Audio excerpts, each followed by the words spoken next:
Hi.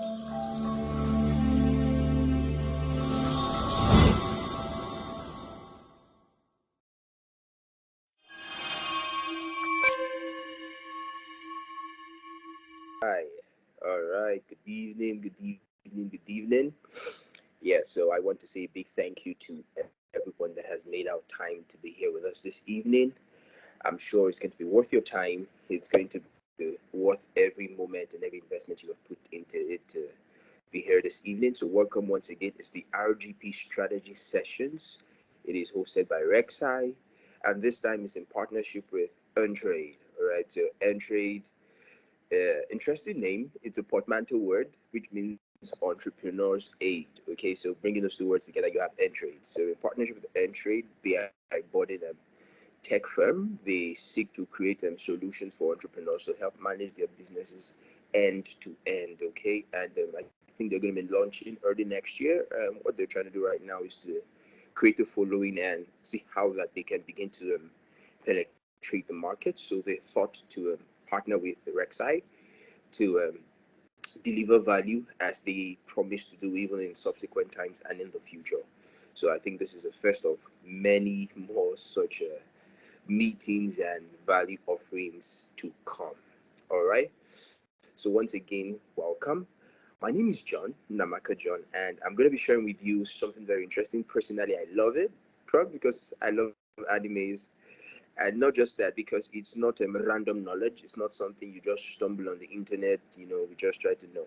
It's quality knowledge, and I am very sure that this knowledge is going to be relevant to you in some way. All right, so do well to share the link with your friends. Do well to invite people, because it's something that's going to be worth your while. It's something that is going to be worth your while, especially if you're a person seeking to personally improve yourself. If you're a person seeking to take your business to this next level, you're a person that's seeking to create a lasting business, even in the African context. Okay, so it's Ikigai for business, and you're going to find out why this is very important for you as a person and as a business. Okay, so I believe we can all we can all see my screen. Ikigai for business, and in this conversation today, we are going to be sharing a couple of things. We're going to be sharing the origin. We're going to be talking about why Ikigai. We're going to also show you how to find your Ikigai, and then we would come to a conclusion with our final words. All right, so I want you to sit tight, grab your pen, grab a paper. We are delving in. So Ikigai. So first off, it's how you pronounce the word. All right. So somebody said you cannot pronounce Ikigai without smiling. Yeah, your cheeks will naturally just raise. Ikigai. Yeah. So Ikigai is a portmanteau word also. It came from two Japanese words, Iki and Kai. Okay. Iki meaning life or to be alive, and Kai means purpose or meaning. All right. So we could say Ikigai together means purposeful living, all right, or it means to be alive meaningfully. Okay, that's what it means. All right, it's similar to the French word raison d'être. Raison d'être is also the same thing. Reason, all right, on the one, and être to be. Okay, so reason for being, right? That's the meaning of Ikigai. Purposeful living, living your life with value. Okay, and I always like to get us started with a quote. So it's an interesting quote from Lucius Annius Seneca. All right, it says something interesting, and I'd like to read it. It is not what we have so little. It's not that we have so little time, but that we lose so much. The life we receive is not short, but we make it so. We are not ill provided, but use what we have wastefully. That's the sad reality that we have found ourselves today. But I'm sure that with the concepts that we're going to be sharing, we're going to see discover a way to circumvent that vicious cycle. Okay, so origin. Where did Ikigai come from? All right, so Ikigai comes from an island in Japan called Okinawa. All right, and Okinawa is one of the foremost blue zones that you have in the world. Okay, and when we say a blue zone, we refer to a certain part on the earth where you have the life expectancy very high. All right, from study I came to find out that people that are the age of 89, people that are the age of 90 in places like Okinawa, they refer to them as young men. All right. Rather, if you were to consider the African context and see somebody at the age of 89, you're referring to him as an old man. All right. Because most people in Okinawa are well above 100, 120, and it's a norm. They've been able to consistently discover a way to live long. Okay. Not just live long in a fulfilling manner. All right. And that is what they have connected from studies, from research, to be traced back to that same word ikigai. All right, so you have there on display the different blue zones that you have in the world. You have Okinawa in Japan, you have Ikaria in Greece, you have the Nicoya Peninsula in Costa Rica, Sardinia in Italy, you have Loma Linda in California. All right, so these places all over the world are areas or places that we have discovered to be blue zones. Okay, so what then really is ikigai? All right, so ikigai is you achieving a state of complete balance. All right, where your passions, your beliefs, your values, and your vocations all synergize in one. All right, is achieving balance where your passions, all right, the things that you want to do, the things that you can do, the things that you believe in, the things that you hold to be true, and the thing that brings money into your pocket, where they all come together in perfect synergy. All right, and it in turn results in you living a fulfilled life. All right. So there's a business side to this thing because we are trying to extrapolate these principles. You understand? Methods might change, but principles are everlasting. So what we're trying to do with this course is to see how to extrapolate this knowledge of longevity and purposeful living from just the personal level into the businessman's level and into the business level.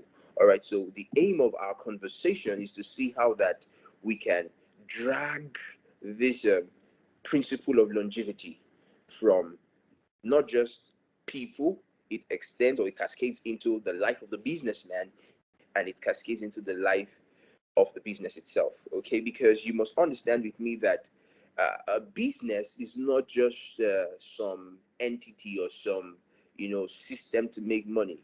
If you've registered your business in anywhere, they tell you that from today your business becomes a legal person. So it's not just that your business is a legal person, your business is a person, meaning your business also should get to a point where it reaches its highest and its best self. All right, these are things that major companies that we know in the world today has been able to achieve. All right, they've been able to create the perfect persona of their business that has outlasted time. For example, Coca-Cola has been here for the longest time, well above 100 years. All right, you have another company like UPS. They've been here for a very long time, and it's not just that they have changed people, they've changed workers, but the business still runs like as if it's a person. All right, because it has been able to touch on certain principles by which they have been able to achieve such longevity. So if a business is a person, then the businessman is the heart of the business. So it means that if the businessman himself has not found his own ikigai, it will be a struggle for the business itself to find its ikigai. All right, it's going to be a big struggle for the business itself to find its ikigai. All right, so it means that both the businessman and the business must find their ikigai, and once they are able to find their ikigai, you see that their business begins to move in the right direction. Remember, I said that ikigai is an excellent balance of the four variables of life, that once you find it, fulfillment begins. All right, for business, it is achieving a plane such that your value proposition is perceived as vitally needed, such that your audience is willing to pay. All right, and not just pay you, to keep on paying you for a protracted period of time. And when we refer to a protracted period of time, we are not referring to 2 days, we're not referring to 3 days, we're not referring to 3 months, we're not referring to 3 years. We are talking about decades and decades, and as you'd have it, centuries. Okay, that's the idea. So it's we trying to see how we can build something that will outlast ourselves, that definitely would last. Okay, so that's the idea behind Ikigai. So we are going to see how we can immediately begin to find our Ikigai as persons, as business people, and as a business. So let's begin a journey. All right. So come with me as I begin to show you 4 interesting circles. You're going to love this. All right. So in the first circle, you have what you love.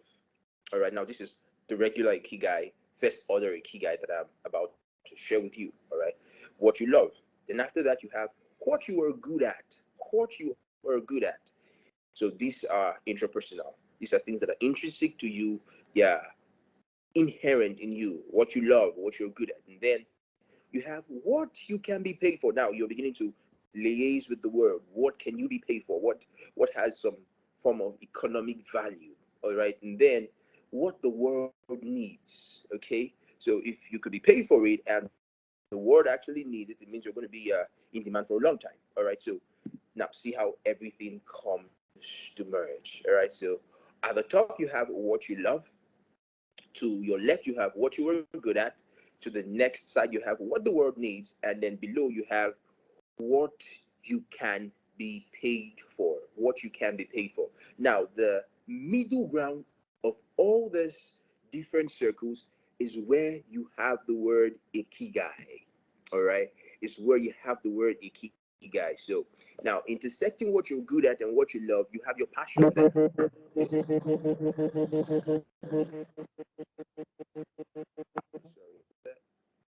I had an alarm. Okay, so yeah, so in between what you were good at and what you love, you have your passion. All right. In between what you love and what the world needs, you have a mission. All right.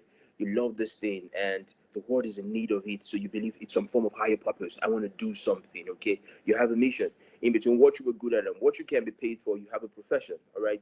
You are, for example, you're good at graphics designing and people could pay you for it. All right. So you're a self-employed person. Okay. This is the most that most people would say. Then you have a what you could be paid for and the world needs it. All right, it's a vocation. Okay, you could be paid for it and the world needs it. So you necessarily might not love it. Okay, you necessarily might not be good at it, very good at it, but hey, they could pay you for it and the world obviously need. That's a vocation. Now if you're good at something and you love that thing and you decide to stay there, you're going to have some form of satisfaction. All right, but with that you have a feeling of uselessness. Okay, you were good at something, you love it, but nobody's paying you and the world does not need it. Even though you love it and you're good at it, hey, it feels as though, why do I even have the skill? So hence the feeling of uselessness. Okay, now if you are loving something and the world needs it, okay, you understand that, oh, I'm on a noble cause. You're delighted, you're fulfilled, but there is no wealth because nobody is paying you for it. All right. But if you have something that you were good at and you could be paid for, you're going to be comfortable, right? But the world does not need it. You don't love it. All right. So there is that feeling of emptiness. All right. Nobody needs it. You don't love it. It's just like most people's job. All right. Why am I doing my job? I don't love my job. All right. I don't think it's adding some value existentially into the life of other people. I'm not sure that the world really needs what it is that I am doing. All right. So you just wake up every day, but there is this feeling of emptiness. So that's where you have that. And then finally, you have what you could be paid for and what the world needs.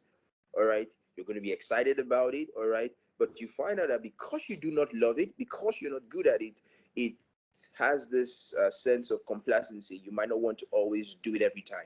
And then also there is this sense of uncertainty that comes with it because it's not something that you are sure that you are good at delivering. Okay. So that's what it is. Okay. That's what it is. So now let us begin to consider the circles now for the businessman. So this is what I have come to term as the second order ikigai. Now you see that a few things have changed. All right. So in between what you love and what you're good at, now you have talent. Okay. Now so you love something, you were good at it. It means that you're talented at it. Okay. Now you're good at something, you could be paid for it. Now you have a skill. Okay. You have a skill. Now you could be paid for it and the world needs it. now you have for you a business. Now it's what you love, it's what the world needs. Now you have a noble cause. All right. So in between your talent and a noble cause, you have service. All right. So service is a fine blend of your talent and noble cause. Okay. Now, in between your talent and your skill, you have excellence. All right. You have excellence because it's something that you love, it's something that you can do. So once you blend that talent and that skill together, you become excellent at it. All right. And then in between your skill and your business, you have durability. All right. Because you're able to, from the money that you're getting, all right, people are paying you for it, you're building a system around it, you're able to create some sense of sustainability. And then in between the business and the noble cause, you have fulfillment. Okay. Because here you are making money and it's like you're solving a global problem. Now, looking at this here, it begins to inspire a certain subject. Remember, we're trying to see how that the businessman and his business can come to a certain pedestal where they have achieved some form of longevity. Not just longevity in terms of time, but fulfillment as a business. You want your business to be fulfilled. You want yourself as the businessman to be fulfilled. Okay. So that's what we are dealing with. That's what we are talking about. Right. That's what we're trying to achieve. Now, understanding this diagram that I've shown you, it brings about what we call directed learning. All right. So the businessman may start out talented in a certain area, but the smart thing for him to do is to see how that I begin to fine tune that talent that I have. All right. So for example, I am talented in teaching people. It's something that came to me, that comes to me naturally. I think I'm inborn. I love to teach. I love to share knowledge. I love to see people inspired. Okay. Now, what do? I don't just stop with having that talent. I begin to fine tune that talent. Now, I am educating myself. Now, let me drop this caveat here. Don't think because you have gone to the four walls of a university, you are an educated person. Don't make that assumption. Don't think because you have gone you went through secondary school, you went to the university, now you are educated. No, you might have a lot of information in your head, but you might not be educated as a person. Two different things, because education, you must understand, is your ability to educe knowledge, meaning you are able to create value with the knowledge that you have. That's why you see a lot of young Nigerian adults roaming the streets trying to get a job, and that's fine, it's not bad. But on the other hand, they seem handicapped because they cannot do something for themselves by themselves. Because, hey, he has spent years being schooled but not really educated, because educated is synonymous with learning. And this is what I'm sharing with you right now: directed learning. All right, it's a learning that has a direction. Thanks to my senior friend who was sharing this, being a smart, amazing guy. That's why I told you this kind of knowledge is not something that you just find randomly online. No, this is months and work of research. So it's directed learning. Okay, so I understand that I have a skill, I have a talent, there is something that I am inherently good at. All right, what do? I begin to fine tune that talent into a skill that could bring money. All right, so I transit from that talent into a skill. Now, the foolish things that most Nigerians we do will stop at that skill. All right, that's why you have a lot of people calling themselves CEOs when in fact they are not CEOs, they are simply self-employed people. Because the moment you take them out of that business, what happens? The business itself collapses because they have built the business around their skill.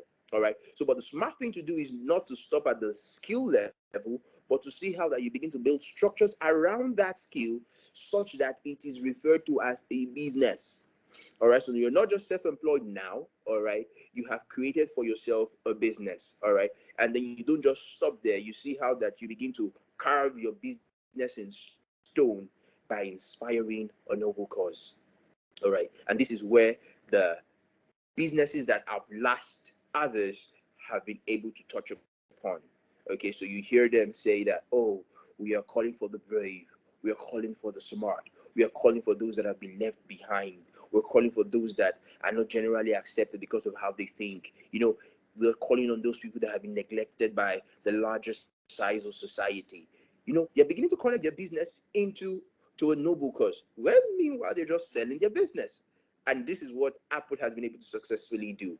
All right. So from time to time, you might find me always making a reference to Apple because they have been able to create this system of from talent to skill to business to a noble cause. All thanks to Steve Jobs. You understand how that he was a talented guy.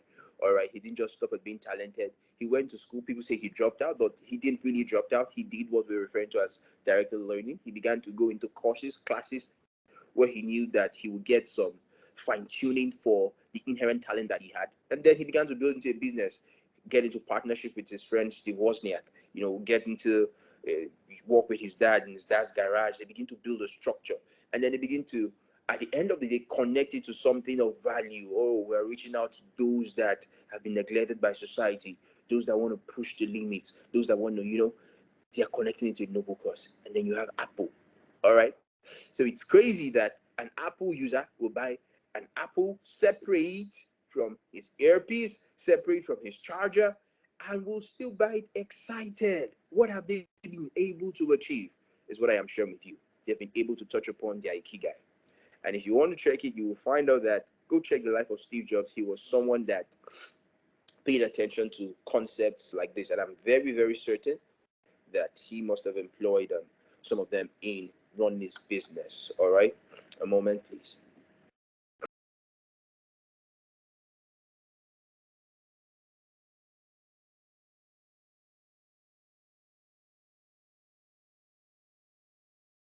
All right, guys.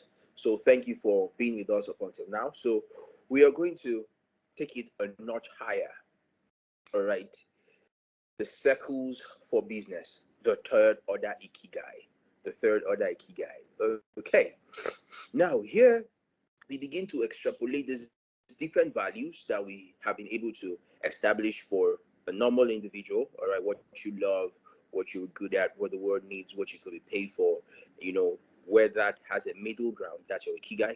We've been able to extrapolate it for the businessman. Remember, we said the businessman is the heart of the business.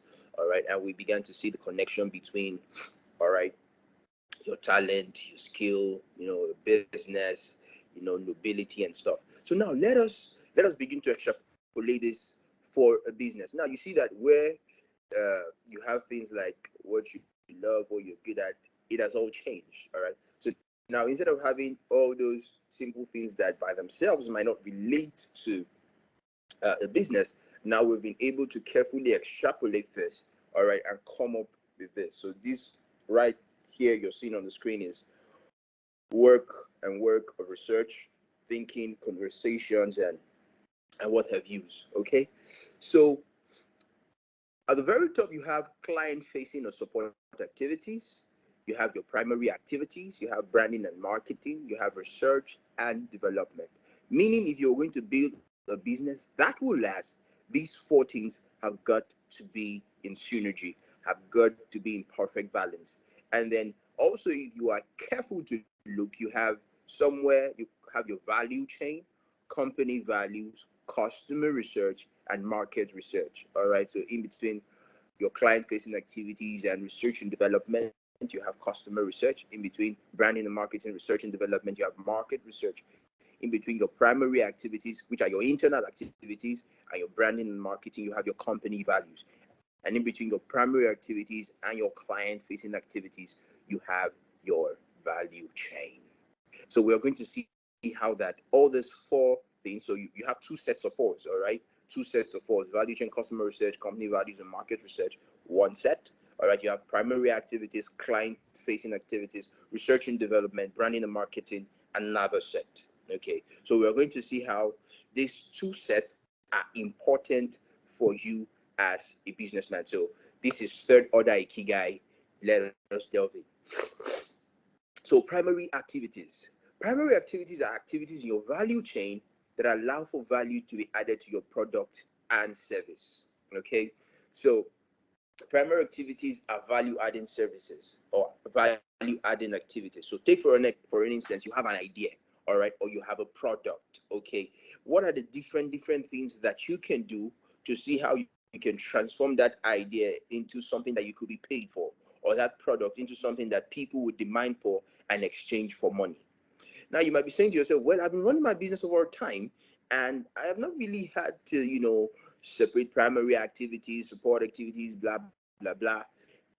Let me tell you something. That is the reason why your business is where it is. Yeah, you heard me, because whatever you do not measure, all right, you cannot consciously cause to grow.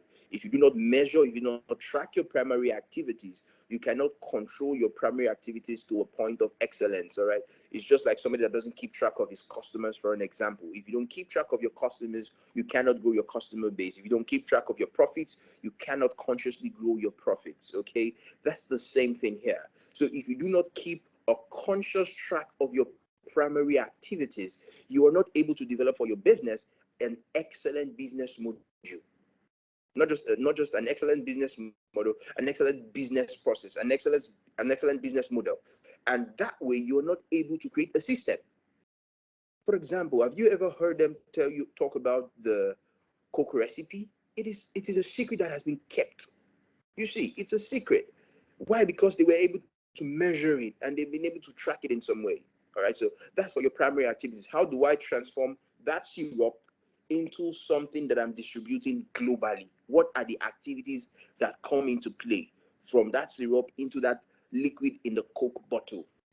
That's your primary activity. Okay, so you must begin to track that.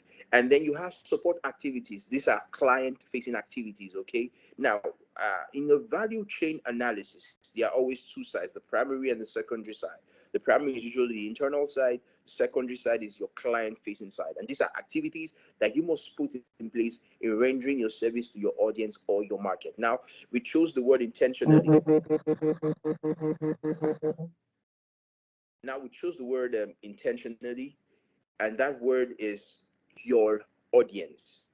Because you see, the social media today has been able to deceive a lot of people to think that followers is the same thing as audience. That is what you call vanity metrics. Vanity metrics, you're checking that, oh, I have 1,000 followers, I have 2,000 followers on Instagram, and you think that that has translated into having customers. Hello, sir? No, because those 2,000 people might not be paying you for your service. Matter of fact, it might just be 10 out of that 2,000 that are paying you. So it's just those 10 people that are your true audience. Okay, so support activities are activities that must be in place when rendering services to your audience. All right, and thank you for being in the Businessman series. I'm sure in one of our classes we're going to see how to connect with your true audience.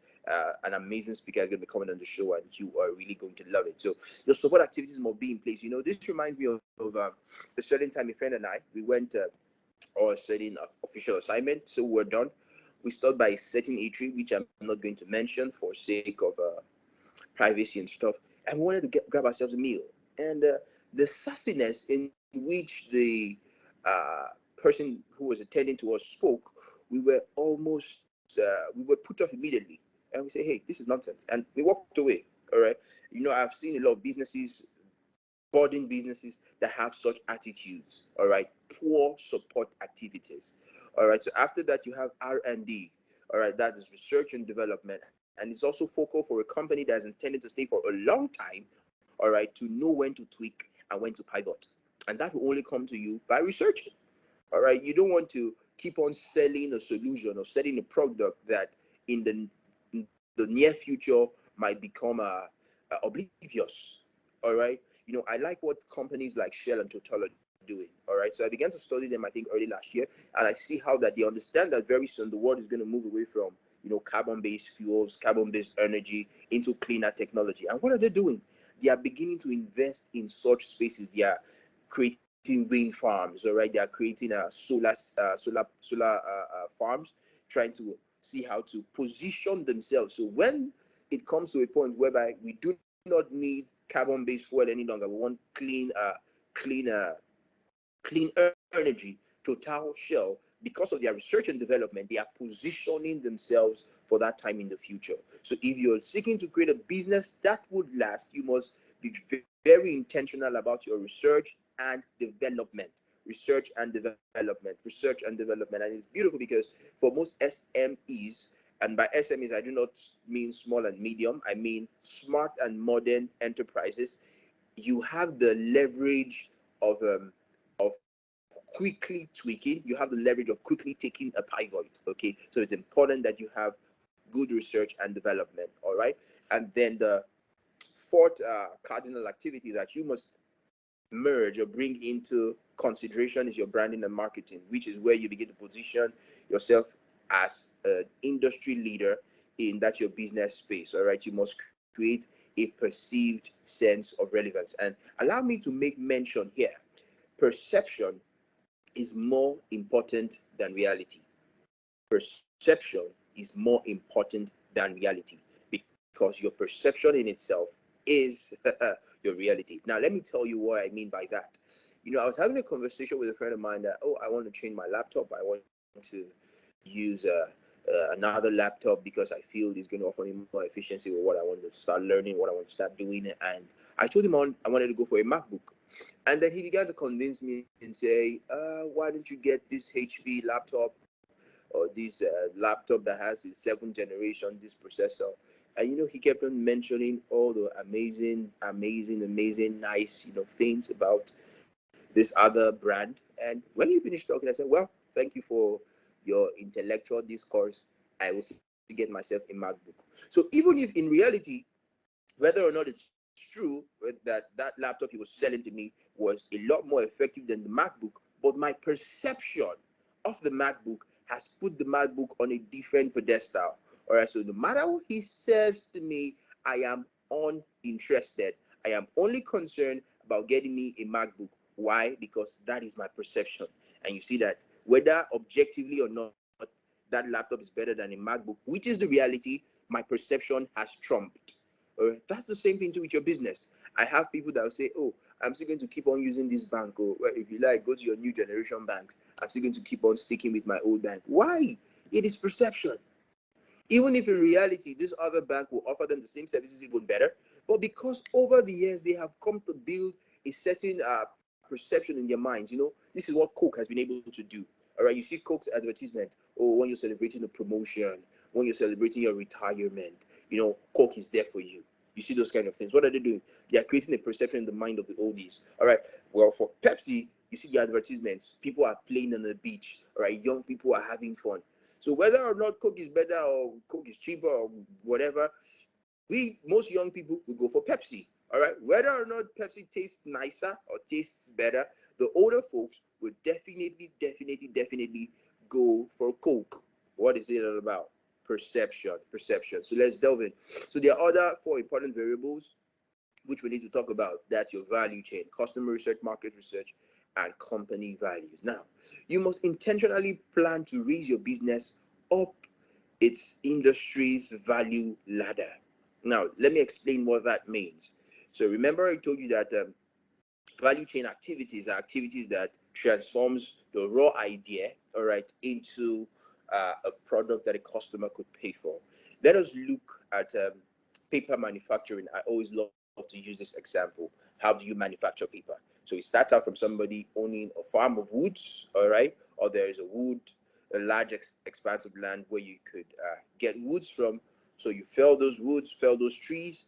Those trees are being sawn into smaller and smaller sizes. Then from that, it is transformed into pulp. From being transformed into pulp, all right, this is the manufacturing phase. Is then created into paper, into larger, sizes, and then you then begin to cut them into smaller sizes. All right, then you have somebody who distributes to wholesalers. You have wholesalers who sell in return to retailers, and then you have retailers who sell to customers. So now let's assume that you are a retailer in the paper industry. What do you begin to do? How can I move on from being a retailer to being a wholesaler? What are you doing? You're moving your business up your industry's value ladder.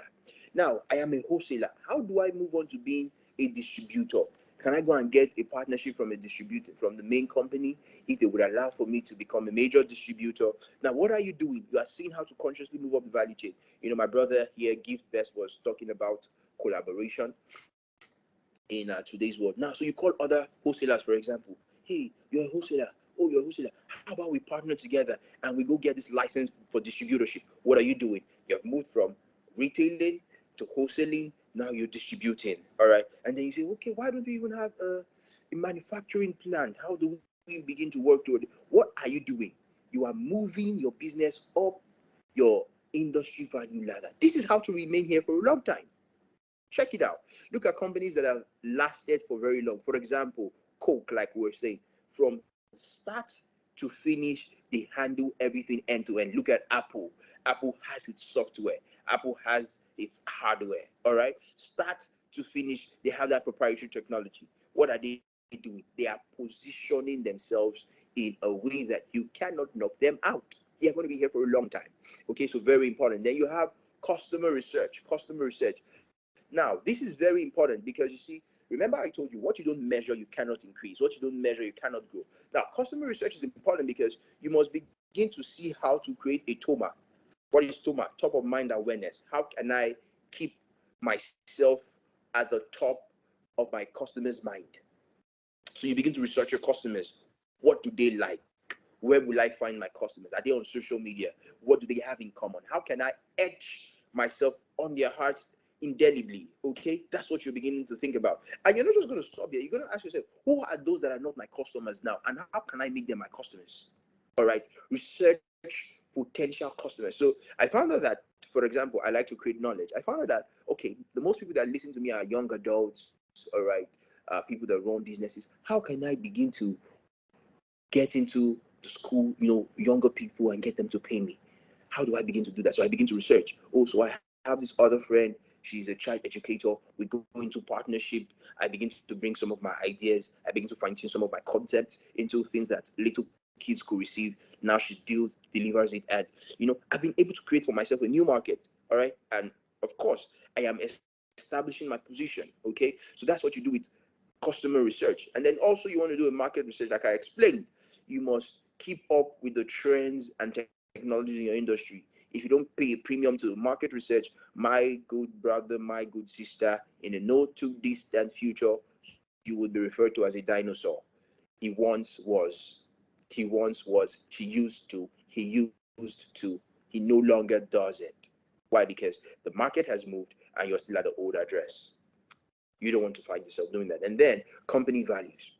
Now, company values, I want to drop this caveat because, I find a lot of young people, they just register a business name, then they begin to call themselves CEOs. Then they say, what's your company profile? They not tell you our mission, our vision, our this, our that. When I say such things, I just laugh and I just say, hey, those are not your company values. We did a survey and we're asking people, do you know when Google changed the CTO? They said, oh, we didn't know. Do you know when Google hired a new marketing strategy or executive? Or do you know when Apple changed who is the head of research and development? Your answer will be no. Do you know why your answer is no? Because all those internal changes do not have a consequence on a negative consequence on your perception of those brands. Whatever happens internally, you still see it doesn't change your opinion of Apple. What have they been able to do? They have been able to create a system, all right, a system of values that no matter who they bring in or they bring on board, they are able to still keep the company driving in its direction. It's either it might go faster, but it will keep on going in that direction. What are they being able to establish strongly? It is company values. All right, it is company values, and your company values, number one, will refer to your business secrets. Very important, your business secret. For example, McDonald's is McDonald's because of its recipe. Kentucky Fried Chicken is Kentucky Fried Chicken because it has codified its business secret. It has codified its recipe. It has hidden its syrup, for example, for Coke. Coke will still be Coke because they have a secret formula that they have kept. What are they doing? They are codifying the knowledge so that when you taste Coke here and you taste it somewhere else, although there might be little variables, but then again, you see, it is still Coke. What have they been able to do? They've been able to codify their business secret. The next thing that they've been able to do is that they've been able to codify their business model. All right, they've been able to codify their business model. They've been able to codify that business model. How does our business run? It is coded knowledge. All right, it is something that they have written down. It is clearly shared. Any new person that they recruit, they can show them what it is. And then thirdly, they've been able to have trainings. All right, when you join any big organization, an organization that has been lasting time, I think, for example, some banks in Nigeria have been here for 70 years. Some of them are targeting to get to 100 years. All right, First Bank, UBA. Once you get into such organizations, the first thing that you see that they are going to do is that they are going to train you. All right, these are the real values. The real values are not just those nice that say things. No, your company values, your business secret, codifying it, your business model codifying it, and your training of your new hires and recruits, you are codifying these three things. All right. So that's it. So your values must be such that your internal activities can only further establish and strengthen your position. It's building a system, all right, that conform all your stakeholders to your longevity. That's what a company value is. Okay. All right. Allow me to take some water.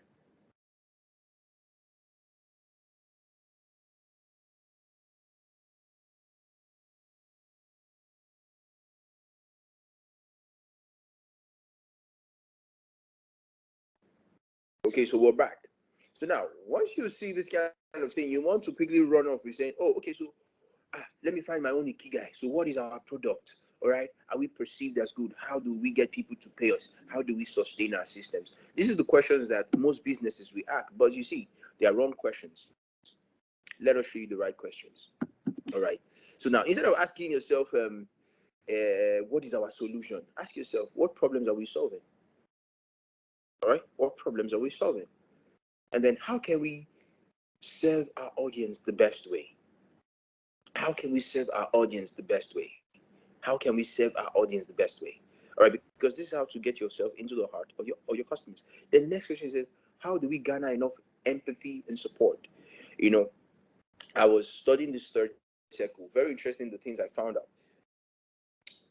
You have not.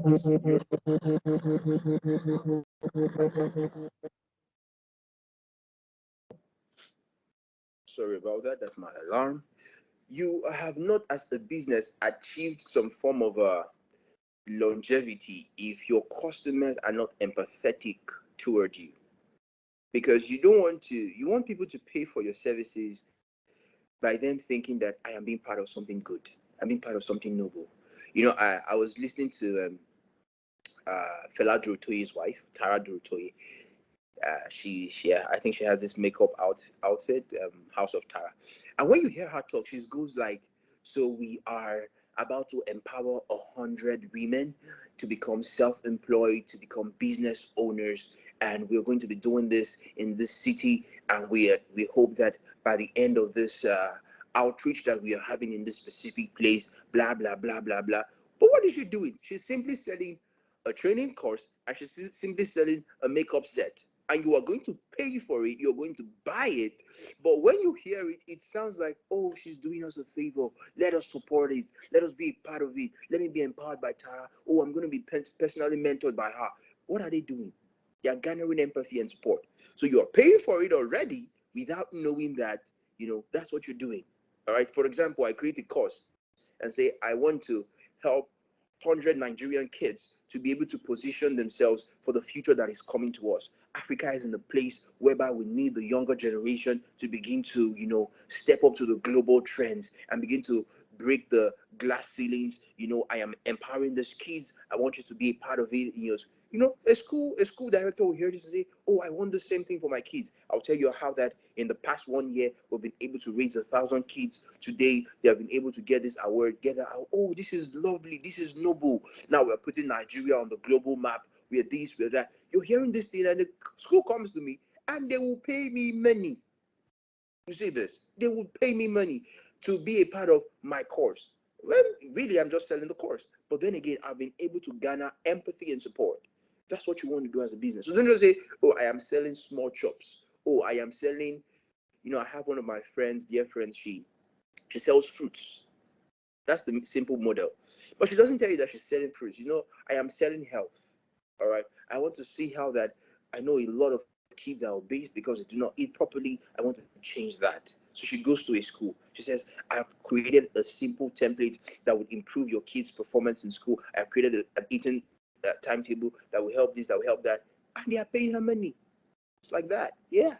All right. And then you want to ask yourself, how do we build systems that sustain, not how do we sustain our current systems? All right. So these are 4 questions, very important, that you should ask yourself. Do I have systems in place that would ensure that I'm here for a long time? Remember those 3 things I said in the previous slide about qualifying knowledge, qualifying business model, and your training. Do I have a system like that? All right. So very quickly, how do I begin to implement my ikigai?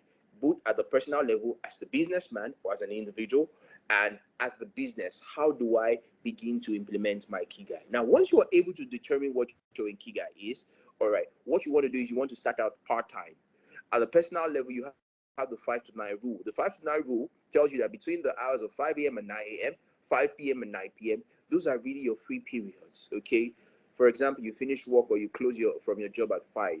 Don't just run home and jump into the traffic. Sit down and practice what you said. It's your Ikigai, okay? Oh, I love to sing. I love to read. I love to teach. I love to do this. What do you want to do? You want to practice these things that you have called your newly found Ikigai, all right? At this times, all right? Someone says you either get yourself a side hustle or a side helpful, all right? What is a side hustle? Something that will bring you extra money. What is a side helpful? Something that you could do that will bring you some form of fulfillment, all right? Okay, let me start singing on Twitter. Let me just sing short songs because I found out that my Ikigai is singing, all right? Let me see how I can sing to inspire. Let me see how I can, oh, I love to talk. Let me begin to put out little content. Start part-time. All right, and then if it's a business, all right, you want to do the alpha beta system. You still keep what your product is, you still keep your services, but this new one that you have found, all right, you begin to test the market. All right, I've had businesses that even have 2 separate websites. So at the back is load balanced. Some customers go to this other website, some other customers go to this other website, and then they monitor the review. Oh, which one stays longer? Which one reads it longer? Which one likes it more? What are they doing? They are testing their new product part-time, okay? And then you go into it full-time. So having achieved a sense of sustainability around it, you create a system. Go into it full-time. Same thing to begin to connect this your new product to the heart of your customers, having achieved penetration. All right. So we are at the concluding stage, and this is our last words. Businesses in Africa must begin to build intentionally with longevity in sight. We must begin to consciously begin to think not just the immediate, not just thinking survival. All right. We must begin to consciously break out from that system of survival into the system of thriving. How do we stay here for a very long time? That is how you should begin to think as a business owner. So thank you so much. Arigato. Arigato is Japanese also for thank you. Okay. Thank you so much. So like I said at the beginning of this class, if you have questions, you can do well to send us an email at info@rexinitiative.org, and we are sure to reach out to you. That's our phone number there. You could also reach us. That's our website. So we're saying if you wanted the copy of the slides, all right, you can have it. What you simply need to do is to visit the website www.rexinitiative.org, okay, and then you scroll to the bottom. You'll see where you could provide your email, okay. Doing that will also allow you to subscribe to our mailing list. So you provide us with your email, and we will send you a PDF of this class. So thank you very much for your time. Thank you for sticking around. You can do well to reach out to us on these different channels that I have said. There's a Telegram group for this course, so you can also do well to join in the group. Value. We're going to be giving all in this month of October. So this is the first Ikigai for business. We're going to be having the love exchange, connecting with your audience, the love recognition. This is a powerful concept, trust me. If you can successfully follow through these businessman series that we are putting out, oh yeah, I am very sure that in the coming year, your business is going to be properly positioned. You're going to begin to think differently. So thank you once again, Nnamaka here, and have a lovely time. God bless you.